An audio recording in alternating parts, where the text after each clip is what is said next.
యేసుక్రీస్తు ప్రభువారు ఎందుకు ఈ లోకానికి వచ్చారంటే పాడైపోయిన మనుష్యులను బాగు చేసి తన రూపంలో తన పోలికలను మనుషులు మార్చాలనే యేసు ప్రభు లోకానికి వచ్చారు. పౌలు మహాశయుడు అంటాడు, కాలము సంపూర్ణమైనప్పుడు దేవుడు తన కుమారుని పంపెను.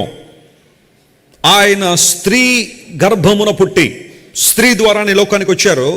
ధర్మశాస్త్రమునకు లోబడిన వారందరినీ విమోచించడానికి యేసు ప్రభు లోకానికి వచ్చారని అపోస్తలుడైన పౌలు రాశారు. కాలము సంపూర్ణమైనప్పుడు ప్రవక్తలు అంతకుముందు ఎన్నో ప్రవచనాలు ప్రవచించారు. మెస్సయ్య వస్తారు, ఆయన తన రాజ్య స్థాపన తన ప్రజల గుండెల్లో స్థాపిస్తారు.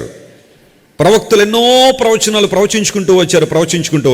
ఒక దేవుని సేవకుడు ఏమంటాడంటే, యేసుక్రీస్తు ప్రభువారు ఈ లోకానికి రావడానికి ముందు ప్రజలందరూ కూడా ఇంకా అతి తీవ్రమైన ఆసక్తితో దేవుని కోసం ఎదురు చూస్తున్నారు. దాన్ని ఏమంటారంటే టిప్టో ఎక్స్పెక్టేషన్ అంటారు. అంటే పాద బొటన వేళ్ళ మీద నిలబడి ఎదురు చూస్తున్నారంట. ఇంకా ఎడ్జ్లో ఉన్నారు. ఇంకా దేవుడు రాకపోతే మా బ్రతుకుల్లో వెలుగు లేదు, దేవుడు రాకపోతే మా జీవితాల ఆశీర్వాదం లేని అందరూ ఎదురు చూస్తున్నారు. ఎందుకంటే ప్రవక్తలు అనేక సార్లు ప్రభు వస్తాడని ప్రవచించారు. ఆయన ఈ లోకానికి ఎందుకు వస్తారో ప్రవచించబడింది, ఎక్కడ పుడతారో ప్రవచించబడింది, ఆయన ఈ లోకానికి ఎవరి గర్భాన జన్మిస్తాడో ప్రవచించబడింది, ఎగ్జాక్ట్గా ఏ గ్రామంలో యేసు ప్రభు పుట్టబోతున్నాడో ప్రవచించబడింది, ఆయన పుట్టిన తర్వాత జ్ఞానులు వస్తారనే విషయం ప్రవచించబడింది, తాను వచ్చుచున్నాడని పశువులకు తెలియచేయనని యోబు గ్రంథంలో ఒక ప్రాఫెసీ ద్వారా ఆయన పశువుల శాలలో పుట్టబోతున్నాడన్న క్లూ పాత నిబంధన గ్రంథంలో చాలా మందికి అందింది. ఇవన్నీ చూసుకుంటా ఉంటే ఈ ప్రవక్తలు పలికిన ప్రవచనాలు ఎప్పుడు నెరవేరుతాయి అని ప్రతి ఒక్కరు గమనిస్తూ ఉంటే యేసుక్రీస్తు ప్రభువారు కరెక్ట్గా 2000 సంవత్సరాల క్రితం ఆయన ఈ లోకానికి నరావతారిగా రావడం ద్వారా, మనుష్యుని ఆకారంలో యేసు ప్రభు జన్మించడం ద్వారా మన ఎక్స్పెక్టేషన్స్ ఏవైతే ఉన్నాయో, ఎలా దేవుడు రావాలని మనం కనిపెట్టామో ఆ ప్రవచనాలను కూడా తనలో నెరవేర్చుకుని ప్రవచనసారుడిగా యేసు ప్రభువారు ఈ లోకానికి వచ్చారు. ఈ సుందర సత్యాన్ని ఏ ఒక్కరు కాదనలేరు ప్రపంచంలో. ఎందుకోసం అంటే యేసు ప్రభువును ప్రక్కన పెడితే మానవ చరిత్రకు అర్థమే లేదు. Jesus Christ is a historical figure. ఆయన చరిత్ర పురుషుడు, ఆయన చరిత్రను సమర్థిస్తున్నవాడు. ఆయన చాలామంది ఈ రోజుల్లో దేవుళ్ళుగా పిలువబడేవారు, బాబాలుగా పిలువబడేవారు, స్వామీజీలుగా పిలువబడినవారు, భగవంతులని పిలువబడినవారు చాలామంది ఎప్పుడు పుట్టారో, ఎక్కడ పుట్టారో, ఎందుకు పుట్టారో ఇవన్నీ చిరునామాలు లేవు, చరిత్ర లేదు.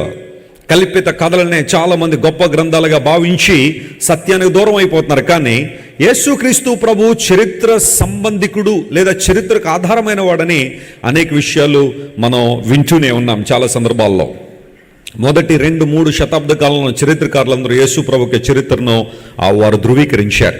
గమనించిన ప్రియులారా, ఎప్పుడైతే ఇలాంటి సంఘటన జరిగిందో ఒక దైవజనుడు ఏమంటాడంటే, యేసు ప్రభువును గురించి అనేకమైన చారిత్రక అంశాలు ప్రపంచంలో ఉన్నాయి. ఆయన గురించి ఎన్నో డాక్యుమెంట్లు రాయబడ్డాయి. బైబిల్ గ్రంథంలో ఎన్ని సువార్తలు ఉన్నాయి చెప్పండి? మనకి 4 సువార్తలు కదా. చెప్పండి, మత్తయి సువార్త, మార్కు సువార్త, లూకా సువార్త, హెబ్రీ సువార్త, యోహాను సువార్త, హెబ్రీలకు రాసిన పత్రిక అది. ఆల్రైట్, యోహాను సువార్త. ఈ 4 సువార్తలు కూడా బైబిల్లో యేసుక్రీస్తు ప్రభు వారిని గమనించి ఐ విట్నెసెస్ ఎవరైతే ఉన్నారో, యేసు ప్రభువును ప్రత్యక్షంగా చూసిన వారు రాసిన విషయాలు మనం ఇక్కడ గమనిస్తున్నాం. ఫర్ ఎగ్జాంపుల్, మార్కు గారు యేసు ప్రభువును చూసుంటాడా అంటే ఖచ్చితంగా యేసుక్రీస్తు ప్రభు యొక్క జీవితాన్ని ఆయన పరిశీలన చేశాడు. అంత మాత్రం కాకుండా మార్కు గారు పేతురు గారి యొక్క శిష్యుడు. పేతురు గారు యేసు ప్రభు ఆంతరంగిక శిష్యుడు కాబట్టి పేతురు గారు చెప్పిన కొన్ని విషయాలు, మార్కు గమనించిన కొన్ని విషయాలు స్పష్టంగా మార్కు గారు రాసుకుంటూ వచ్చారు. ప్రపంచంలో ఏ గ్రంథము కూడా, మరలా చెబుతున్నాను, ఏ మత గ్రంథము కూడా బైబిల్ రాయబడినంత త్వరగా, అంటే యేసు ప్రభువుని దగ్గరగా చూసి ఆయన గురించిన విషయాలని గమనించి లేఖనానుసారంగా గ్రంథస్థం చేయబడినాయి కదా, ఇంత త్వరగా ప్రపంచంలో మరి ఏ పుస్తకం కూడా రాయబడలేదని చెప్పడానికి నేను చాలా సంతోషిస్తున్నాను. అయితే ఈ రోజుల్లో చాలామంది బైబిల్లో ఉన్న చారిత్రక అంశాలను ప్రశ్నించే వాళ్ళు ఉంటే ఒక దైవజనుడు అలా అంటాడు, ప్రపంచంలో ఏ ఒక్కరైనా భూమి మీద ఉన్నారంటే వారి గురించిన చారిత్రకమైన డాక్యుమెంట్స్ ఒకదాని మీద ఒకటి మనం పేర్చుకుంటూ వస్తానట 4 అడుగుల కన్నా ఎక్కువ రావట ఎవరిది కూడా. అంటే వెల్ డాక్యుమెంటెడ్ రైటింగ్స్ గురించి మాట్లాడుతున్నాను నేను.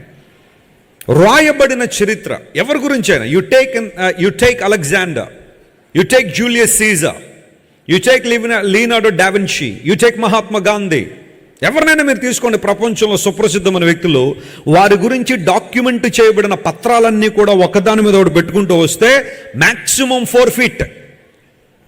ఈ పోడియం ఎంత హైట్ అయితే ఉందో అంత హైట్లో మాత్రమే వాటిని ఉంచగలం, అంతకుమించి ఎక్కువ డాక్యుమెంట్లు మనకు లభించావు.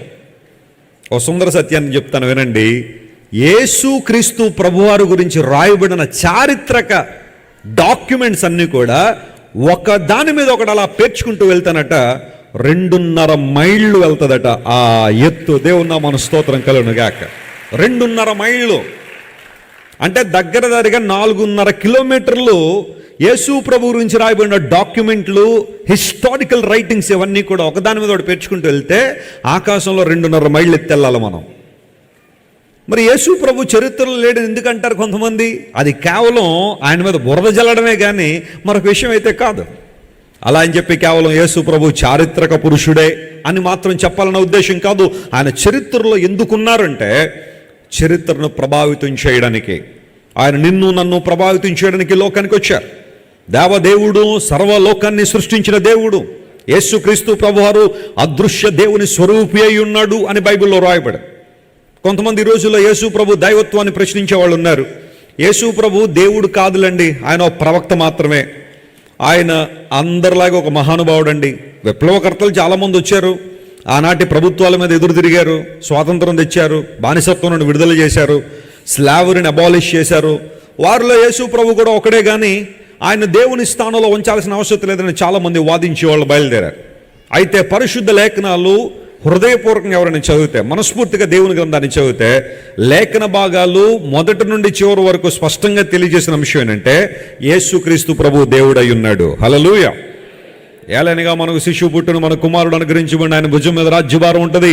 ఆశ్చర్యకరుడు, ఆలోచనకర్త, బలవంతుడైన, ఏమనుంది అక్కడ? యేసు ప్రభు గురించే కదా ఆ ప్రవచనం. శిశువు పుట్టాడు అంటే ఎవరి గురించి? యేసు ప్రభు గురించి. కుమారుడు అనుగ్రహించబడ్డాడు అంటే అది ఎవరి గురించి? యేసు ప్రభు గురించి. అయితే ఆయనకి పెట్టబడే పేర్లు ఆయన బలవంతుడైన దేవుడు. అంటే యేసు ప్రభు దేవుడని బైబిల్ గ్రంథంలో క్లియర్గా రాయబడిన వచనం ఇది.